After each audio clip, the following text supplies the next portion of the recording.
Blackheads are they don't hurt or anything like pimples do, but when they appear, as they tend to do, on oilier areas of the skin, like your nose or your cheeks, they can make your pores appear larger.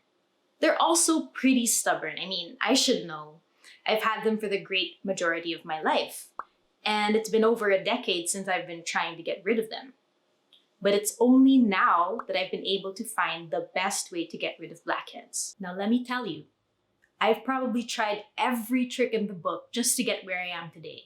I've tried nose pore strips, I've tried peel-off masks, physical scrubs, manual extraction, steaming, tea tree oil. Unfortunately, none of these methods worked for me.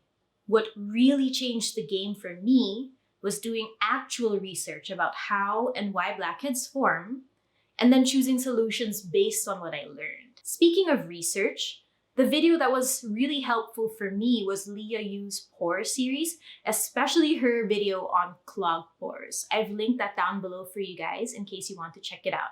I also love James Welch's video on blackheads. His product recommendations are the best as usual, so I've linked that down below for you guys as well. So first, what are blackheads? Blackheads are open comedones, and they're a form of mild acne. They come about when sebum is impacted with debris like dead skin cells, and the impacted sebum oxidizes because of oxygen. The oxidation causes the impacted sebum to become dark-colored or black, which is why they look black in the mirror. Blackheads can be commonly experienced by people with oily skin like myself because more active sebum production is a risk factor for blackheads. Blackheads can also be tough to get rid of because sometimes the impacted sebum runs deep into the pore. This is possibly why scrubs and nose strips didn't really work for me. Although they're fun and really satisfying to use, scrubs don't really get deep down into the pore, which is the root of the blackhead that should be minimized.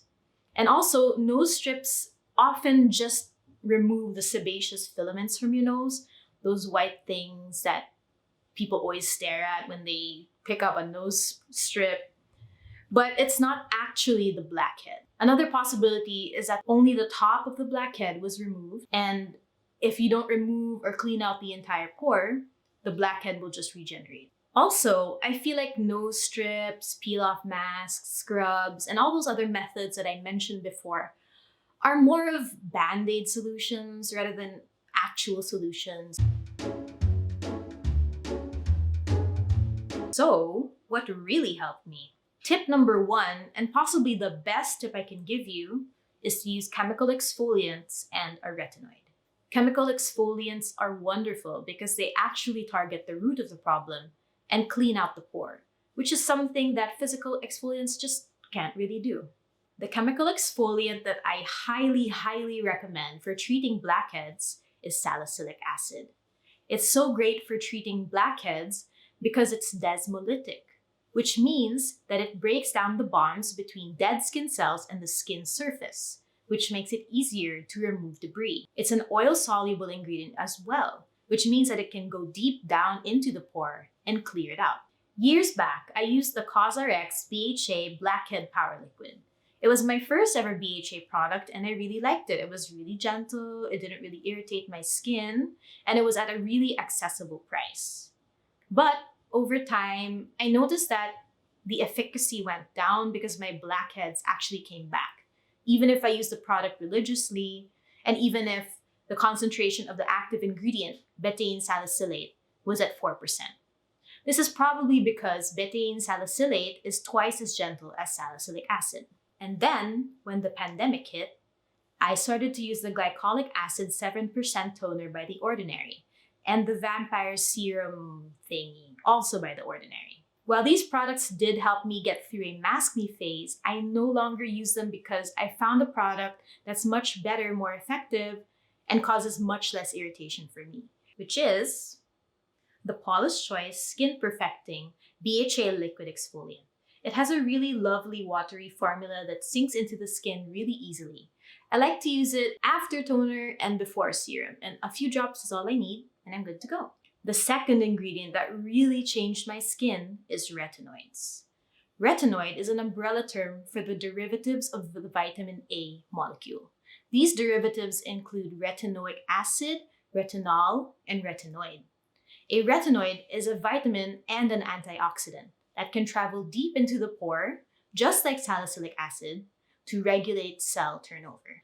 I feel like retinoids are a very polarizing skincare ingredient because on the one hand, you have many people who sing its praises, and rightfully so, because it's a safe and effective skincare ingredient that's backed by a lot of research.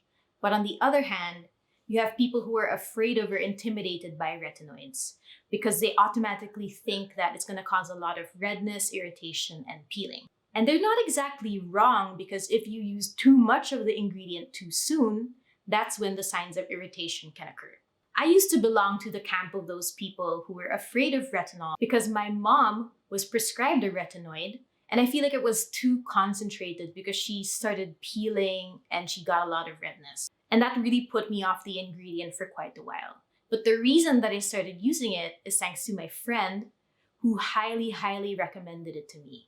And I'm really grateful that I listened to her because I was finally able to minimize my blackheads. The addition of a retinoid to my skincare routine visibly reduced my blackheads like no other skincare ingredient has before. And because of that, it's now a staple in my routine. My favorite retinoid product right now, and the first retinoid that I've actually ever used, is the Dr. Different Vitalift A Night Treatment Cream. Its main ingredient is 0.05% stabilized retinol. Because it's retinol though, not retinol, it's Leviosa, not Leviosa. It has the potential to be a little bit more irritating because it works faster. But because it works faster than retinol, retinol can give you results quicker too. Now my skin did purge while I used this product initially, but I did not experience any of the signs of irritation like peeling or redness. And that's because this product has a really nice moisturizing formula with glycerin, shea butter, safflower oil, and ceramides. While using chemical exfoliants, it's really important to keep your skin hydrated and moisturized. That's why my second tip is to go for products that are soothing, calming, moisturizing, and hydrating. My favorite products for minimizing irritation while using chemical exfoliants are a gentle cleanser, a hydrating soothing toner, a serum for targeting redness and calming irritation, and a calming light moisturizer. For gentle cleansers, I really love the Crave Beauty Matcha Hemp Hydrating Cleanser. But recently, I've been finding myself reaching for the Happy Skin Hyaluronic Soothing Cleansing Gel more often, just because it dries my skin out less after cleansing. For hydrating toners, I really love the Isntree Hyaluronic Acid Toner. I usually go for viscous hydrating toners with hyaluronic acid in them because I feel like they really plump and hydrate my skin. This one by Isntree is perfection. It gives me glowy, plump skin without making me look oily or greasy at all, which is a win. For calming, soothing serums, I have two favorites. The first is the Cicapair Serum by Dr. Jart. The star ingredient, which is Cicapair, is really effective at calming any redness that I have almost overnight. And my second favorite is the Glow Recipe Avocado Ceramide Recovery Serum. Because it has ceramides, it's really good for calming and restoring the skin barrier. As for moisturizers, I have two go-tos. My first go-to is the Naturium Gel Cream Niacinamide 5%. And the second one is the Versed Dew Point Moisturizing Gel Cream. Gel creams are great for combination skin because they have the moisturizing benefits of a cream without being too heavy. So that means you can easily wear this during the daytime. And I'll cycle through the two depending on how my skin feels. If my skin feels a little bit more dehydrated, I usually go for the Versed Moisturizing Gel Cream. And if my skin is feeling pretty balanced, I go for the Naturium one. And the niacinamide in the Naturium Gel Cream is really great for balancing sebum production, which is why I really like this product. My third and final tip is to wear sunscreen religiously. And I mean religiously. Sunscreen is crucial during the daytime because oxidative stress, one of the phenomena that's behind blackheads, is actually occurring during the day. So that's why you have to wear sunscreen if you want to prevent that as much as possible. Also, when you're using chemical exfoliants, you're actually sensitizing your skin in the sense that it becomes more sensitive to UV exposure. And if you don't protect renewed skin with sunscreen, then you're basically wasting your time. So please use sunscreen every day. My two holy grail sunscreens are the Isntree Hyaluronic Acid Watery Sun Gel and the Biore UV Watery Essence. They're both chemical sunscreens because my skin tolerates them well and they don't have a white cast. I mean, I'm not trying to have white eyebrows here. So, those are my 3 tips for minimizing blackheads.